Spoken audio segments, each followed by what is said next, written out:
ओम शांति।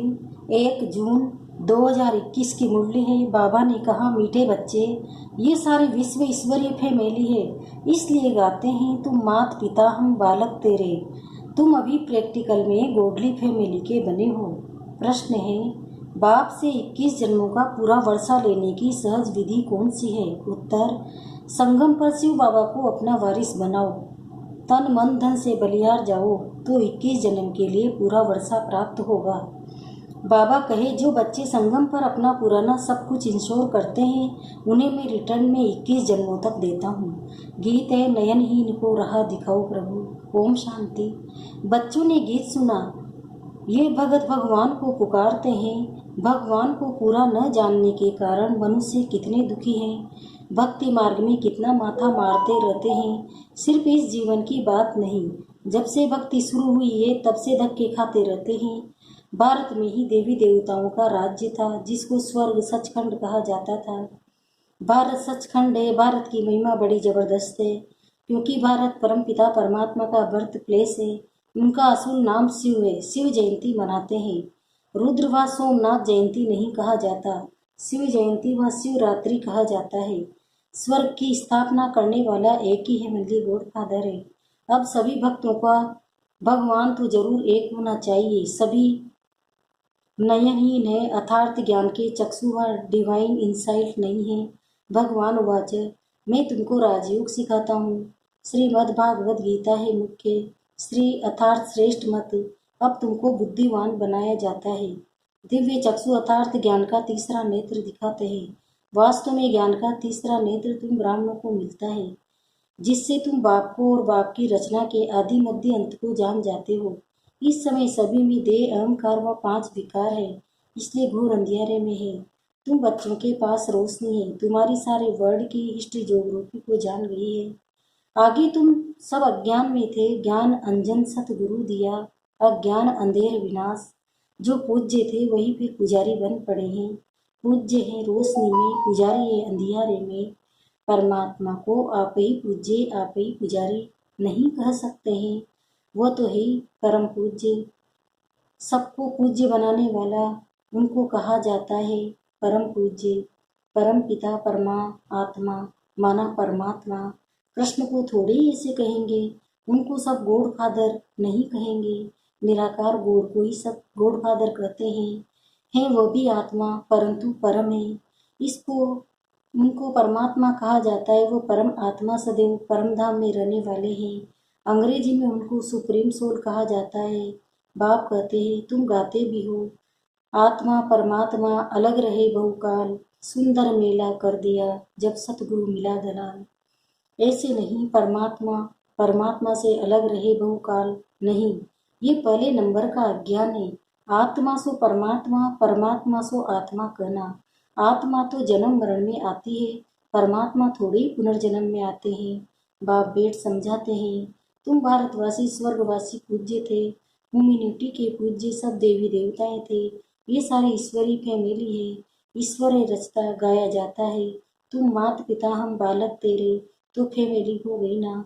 अच्छा भला ये तो बताओ, तुम मात पिता किसको कहते हो? ये कौन कहते हैं? आत्मा कहती है। तुम मात पिता, तुम्हारी कृपा से स्वर्ग के सुख घनेरे हमको स्वर्ग में मिले हुए थे। तुम मात पिता आकर स्वर्ग की स्थापना करते हो, तो ये आपके बच्चे बनते हैं। बाप कहते हैं, मैं संगम पर ही आकर राजयोग सिखाता हूँ नई दुनिया के लिए। मनुष्य की बुद्धि बिल्कुल ही भ्रष्ट बन गई है, स्वर्ग को नर्क समझ लेते हैं। कहते हैं वहाँ भी कंस, जरासंधी, हिरण्यकश्यप आदि थे। बाप आकर समझाते हैं, क्या तुम भूल गए हो? मेरी तो शिव जयंती भी तुम भारत में ही मनाते हो। गाया भी जाता है शिवरात्रि कौन सी रात्रि, ये ब्रह्मा की बेहद की रात्रि। बाप संगम पर आकर रात्रि से दिन अर्थात नरक से स्वर्ग बनाते हैं। शिवरात्रि के अर्थ का भी कोई को पता नहीं है। भगवान ही निराकार, मनुष्य के तो जन्म बाई जन्म शरीर के नाम बदलते हैं। परमात्मा कहते हैं, मेरा कोई शरीर का नाम नहीं है, मेरा नाम शिव ही है। मैं सिर्फ बूढ़े वानप्रस्थ तन का आधार लेता हूँ। ये पूज्य था, अब पुजारी बना है। शिव बाबा आकर स्वर्ग रचते हैं। हम उनके बच्चे हैं तो जरूर हम स्वर्ग के मालिक होने चाहिए ना। शिव बाबा है ऊंच ते ऊंच, ब्रह्मा विष्णु शंकर का अपना अपना पाठ है। हर एक आत्मा में अपना सुख दुख का पाठ मूंदा हुआ है। तुम जानते हो हम शिव बाबा के वारिस बने थे। शिव बाबा ने स्वर्गवासी बनाया था, अब उनको सब याद करते हैं। वो गॉड रहम करो। साधु भी साधना करते हैं क्योंकि यहाँ दुख है तो निर्वाण धाम जाना चाहते हैं। आत्मा परमात्मा में लीन हो जाती है, वह हम आत्मा सो परमात्मा। ये समझाना रोंग है। अब तुम कहते हो हम आत्मा परमधाम में रहने वाली है, फिर देवता कुल में आएंगे, फिर 84 जन्म लेंगे। हम आत्मा वर्णों में आती है, शिव बाबा जन्म मरण में नहीं आते। सिर्फ नारायण की डिनाइस्टी थी। जैसे क्रिश्चियन घराने में Edward the first second third चलता है, वैसे वहाँ भी Lakshmi Narayan the first, Lakshmi Narayan the second third ऐसे डिनाइस्टी चलती है। अभी तुम ब्राह्मणों का तीसरा नेत्र खुला है, बाप बेट आत्माओं से बात करते हैं। तुम ऐसे 84 का चक्र लगाए इतने इतने जन्म लेते आए हो। वर्णों का भी एक चित्र बनाते हैं जिसमें देवता क्षत्रिय वैश्य शूद्र ब्राह्मण बनाते हैं। अब तुम जानते हो हम सो ब्राह्मण चोटी है। इस समय हम ईश्वरी औलाद प्रैक्टिकल में इस सहज राजयोग और ज्ञान से हमको सुख घनेरे मिलते हैं। कोई तो सूर्यवंशी राजधानी का वर्षा लेते हैं, कोई चंद्रवंशी का। सारी किंगडम स्थापन हो रही है, हर एक अपने पुरुषार्थ से वह पद पाएंगे। कोई अगर पूछे कि अभी पढ़ते पढ़ते हमारा शरीर छूट जाए तो क्या पद मिलेगा, तो बाबा बतला सकते हैं योग से ही आयु बढ़ती है, विकर्म विनाश होते हैं और कोई उपाय पतित से पावन बनाने का नहीं है। पतित पावन करने से ही भगवान याद आता है, परंतु भगवान है कौन ये नहीं जानते हैं। बाप कहते मैं आताई भारत में हूँ, ये मेरा बर्थ प्लेस है। सोमनाथ का मंदिर कितना आलीशान है, ये बाप बेट बच्चों को समझाते हैं। भक्ति मार्ग में फिर यादगार बनने शुरू होते हैं। जब पुजारी बनते हैं तो पहले पहले सोमनाथ का मंदिर बनाते हैं। भारत तो सतयुग त्रेता में बहुत साहूकार था, मंदिरों में भी अकीचार धन था, भारत हीरे तुल्य था। अब तो भारत कंगाल कोड़े तुल्य है। फिर बाप आकर भारत को हीरे तुल्य बनाते हैं। कोई से भी पूछो क्रिएटर कौन है, कहेंगे परमात्मा। वह कहाँ है, वह तो सर्वव्यापी है। बाप कहते हैं ये सारा झाड़ जड़ जड़ीभूत अवस्था को पाया हुआ है। अपने को देखा जाता है कि हम लायक बने हैं तो बाबा मम्मा की गद्दी नसीब बन सके। ये है ही पति दुनिया, पवित्रता है मुख्य। अब तो no health no wealth no happiness है, ये है ऋण है पानी मिसल मृग तृष्णा के समान राज्य। इस पर ही दुर्योधन की कहानी शास्त्रों में लिखी हुई है। दुर्योधन विकारी को कहा जाता है। द्रौपदियाँ कहती हमारी लाज रखो। सब द्रौपदियाँ है ना, ये बच्चियाँ स्वर्ग का द्वार है। बाबा कितना अच्छी रीति समझाते हैं। जितना बुद्धि योग पूरा रीति लगा हुआ होगा तो धारणा भी होगी। नॉलेज ब्रह्मचर्य में ही पढ़ी जाती है। बाप कहते हैं ग्रस्त व्यवहार में रहते कमल फूल समान रहना है, दोनों तरफ निभाना है, मरना भी जरूर है। मरने समय मनुष्य को मंत्र देते हैं। बाप कहते हैं कि तुम सब मरने वाले हो, मैं कालू का काल सबको वापस ले जाने वाला हूँ। तो खुशी होनी चाहिए ना, फिर तो अच्छी रीति पढ़ेंगे वो स्वर्ग के मालिक बनेंगे, नहीं पढ़ेंगे तो प्रजापद पाएंगे। यहाँ तुम आए हो राज्य पद पाने, ये पढ़ाई है, इसमें अंधश्रद्धा की तो बात ही नहीं। ये पढ़ाई है रजाई के लिए। जैसे पढ़ाई की अहम ऑब्जेक्ट हैं, बैरिस्टर बनेगा तो योग जरूर पढ़ाने वाले टीचर से रखना पड़े। यहाँ तुमको भगवान पढ़ाते हैं तो उनसे योग लगाना है। बाप कहते हैं मैं परम धाम बहुत दूर से आता हूँ। परम धाम कितना ऊंचा है, सूक्ष्म वतन से भी ऊंच। वहाँ से आने से मुझे सेकंड लगता है, उनसे तीखा और कुछ हो नहीं सकता। सेकंड में जीवन मुक्ति देता हूँ। जनक का मिसाल है ना। अभी तो नर्क पुरानी दुनिया है, नई दुनिया स्वर्ग को कहा जाता है। बाप नरक का विनाश कराए स्वर्ग का मालिक बनाते हैं। बाकी सब आत्माएं शांति धाम में चली जाती है। आत्मा इमाइटल है, उनको पार्ट भी इमाइटल मिला हुआ है। फिर आत्मा छोटी बड़ी कैसे हो सकती है, अथवा जल मर कैसे सकती है ही स्टार बड़ा छोटा हो न सके। अब तुम हो God father dear student, God father knowledgeful blissful है, वो तुमको पढ़ा रहे हैं। तुम जानते हो इस पढ़ाई से हम सुदेवी देवता बनेंगे। तुम भारत की सेवा कर रहे हो।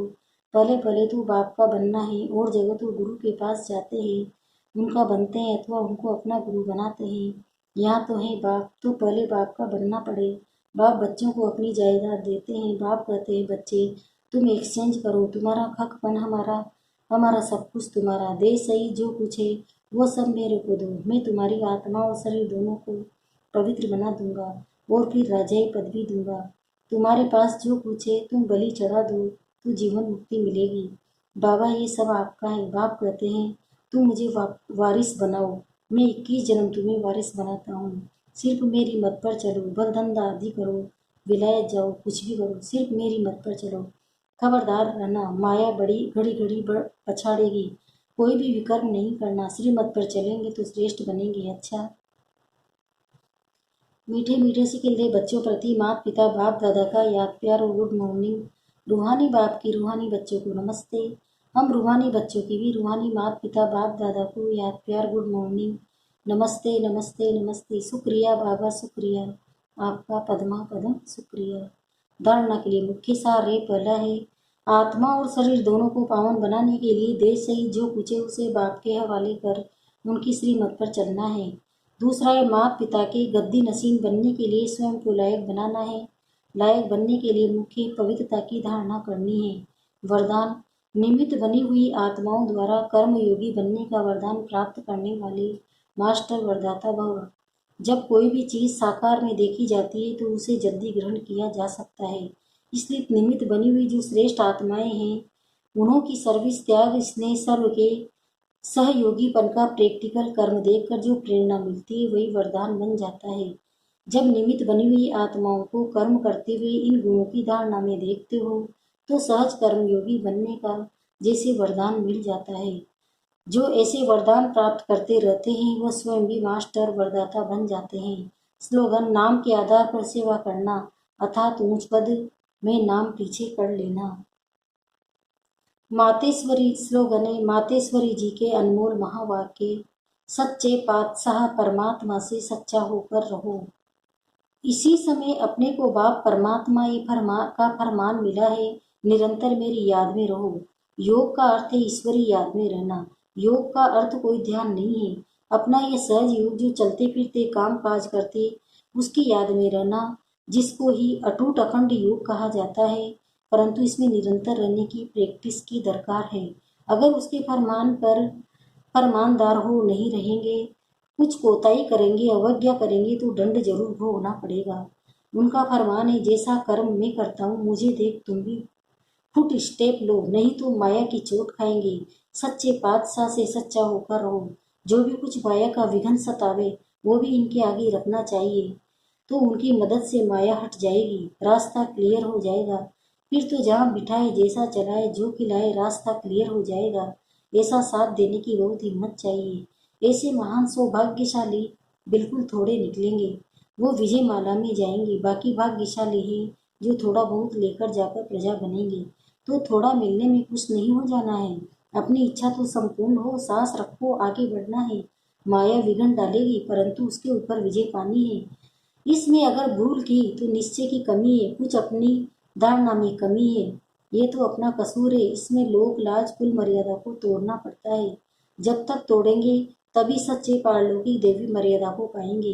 ये विकारी दुनिया तो जाने वाली है। देखो मीरा ने भी लोक लाज खोई तब गिरधर को पाया। अगर उस लोक लाज में रखेंगे तो इस देवी लोक के भांति बन नहीं पाएंगे। अब कल्याण अर्थ ईश्वरी राय तो दी जाती है। अब ये अपनी बुद्धि का फैसला करना है, क्या करना है, ये क्या उचित है। ओम शांति।